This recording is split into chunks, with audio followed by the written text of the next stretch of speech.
ازيكم؟ اخباركم ايه؟ ان شاء الله تكونوا بخير يا رب. عاملين ايه النهارده؟ النهارده يا جماعه احنا هنعمل بصوره نفسنا فيها كده، وقلنا ايه نعملها النهارده جنب بتنجان مخلل وكده. دلوقتي بص انا البتنجان جبته اهو وقطعته وغسلته كويس، ودلوقتي ايه انا بدحرجه في الزيت. بدحرجه في الزيت، محدش يضحك على كلمه دحرجه. بس وادي الفول المدشوش اهو نقعته. بصوا الفول المدشوش نقعته اهو، نقعته من بالليل يعني، وغسلته كويس. ولسه بقى ايه هحط له المكونات، الحاجه اللي انا هحطها ليكوا وهتشوفوها قدام. بس اخلص من البتنجان بس الاول، بعدين نبدأ بقى البصارة اللي هنعملها. بصارة بقى تحفة يا جماعة على طريقتي، جميلة جميلة جميلة، تاكلوا صوابعكم وراها. يا جماعة دول كوبايتين فول، دول كوبايتين فول. وهنا ده شبت وكزبرة وبقدونس، بس الكزبرة أكتر، وطماطماية، بصلاية صغيرة، قرن فلفل، مش قرن يعني يعتبر ربع فلفلاية عشان بس العيال ما بيحبوش الحامي قوي، سبايسي اهو. وثلاث فصوص توم، وبصلايه صغيره، ونعناع. اللي عنده بقى نعناع يا جماعه يحط نعناع. بطرمان ده دول ثلاث حزم نعناع. الراجل ده اداهم لي يوم ما كنت قلت لكم على الفيديو بتاع الملوخيه اللي انا نزلته اهو.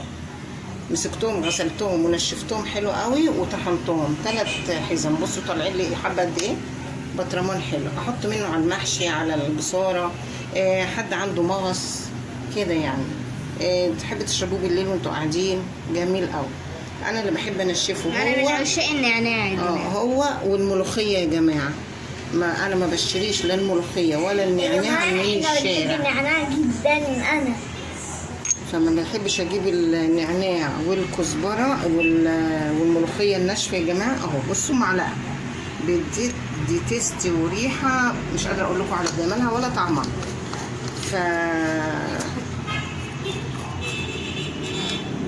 فانا ما بحبش اجيب النعناع ولا الملوخيه الناشفه من عند العلاف خالص. ليه يا جماعه؟ انا شفت منظر قبل كده بالنسبه للنعناع والملوخيه الناشفه ما عجبنيش، فقلت ابدا مش هشتريهم من بره نهائي. ده مش من دلوقتي، ده من زمن.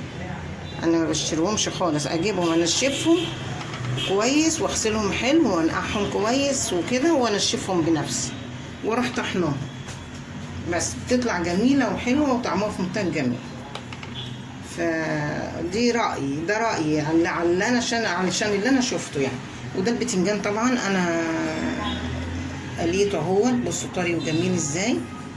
وهعمل له بقى الخلطه بتاعته بقى، هتشوفوها بقى، اعمل له الهريسه بتاعته هتشوفوها تعجبكم قوي، توديكم في ناحيه تانية خالص.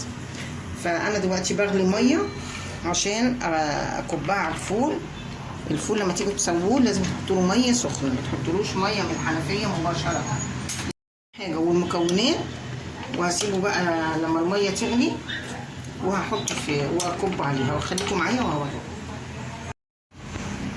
ودي الميه المغليه اهي، قطع البوتاجاز الميه المغليه. شوفوا بص النعناع عندها منظر جميل. يغلي بقى براحته كده ويستوي براحته، وبعد كده ايه ارجع لكم بقى واوريهولكم وانا بجهزها.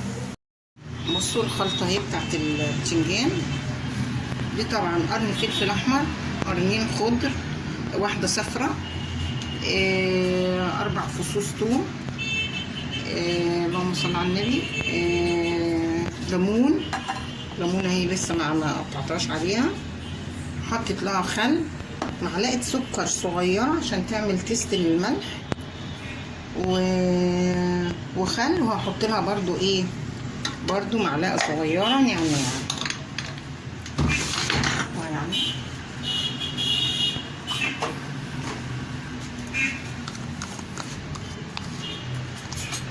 معلقة صغيرة كده، شوية صغيرين يعني بيدوا ايه ريحة للحاجة اهو.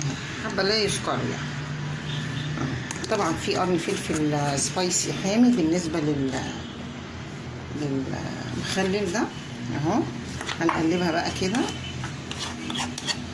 طبعا هعصر لها ليمونة، بصوا اهو. هعصر لها برضو ليمونة اهو، وهحط لها شوية بقدونس وكزبرة وشبت، بس طبعا ما رضيتش احطهم في الخلطة عشان ما ينزلوش لون اخضر يغمقوا الخلطة يعني. بس بصوا اهي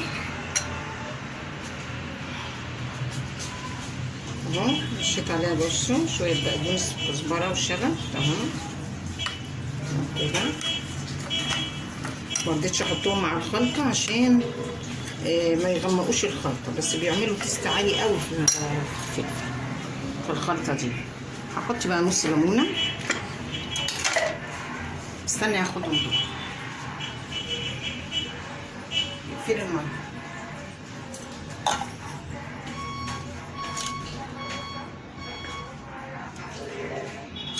عصير ليمونة اهي. بصوا الليمون جميل قوي اليومين دول يا جماعه، الليمون حلو قوي ومليان ميه.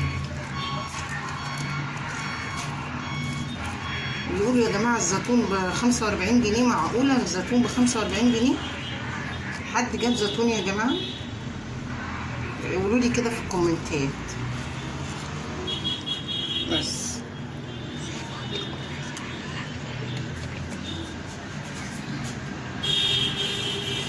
بصوا شيل بس البذرة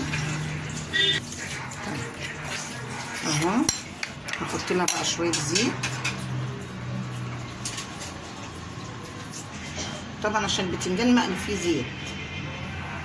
بس اهي معلقة زيت صغيرة.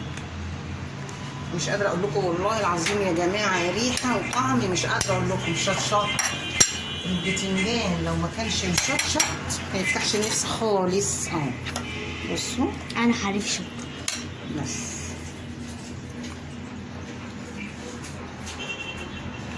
بصوا بقى امسك البتنجانه كده احطها كده هنا كده تشرب من التتبيله الاول. اللي عايز اي حاجه يا جماعه يكتب لي في التعليقات وانا عينيا ليه. بس كده انا حطيت البتنجان اهو مع الفلفل اهو في نفس الخلطه اهو. اقلبها كده عشان الجلد يشرب. بعد كده انا فاتحاه وقلياه اهو اهو كده. امسك بقى البتنجانه كده هي هتبقى من بره ومن جوه.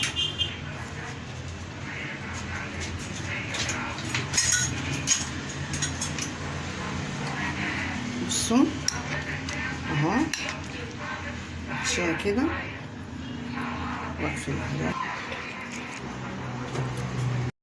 يا جماعه. بصوا شايفين طبق البتنجان؟ بصوا والله يا جماعه طعم وريحه مفيش بعد كده. ده بقى يتاكل مع فول، مع بطاطس محمره، مع طعميه. في الطعميه تحفه. اعملي السندوتش وحط البتنجان بالدقه عليه واديله جميل يا جماعه. ورجعت لكم تاني. ادي البصاره اهي صبيتها وحطيت لها البصل بتاعها وادي البتنجان. يا ريتكم بقى تجربوه تعملوها بطريقتي هتعجبكم قوي. بس اهو. بس ما تنسونيش بقى في اللايك والشير عشان يوصلكم كل جديد. يلا تعالوا اتغدوا معانا. باي باي.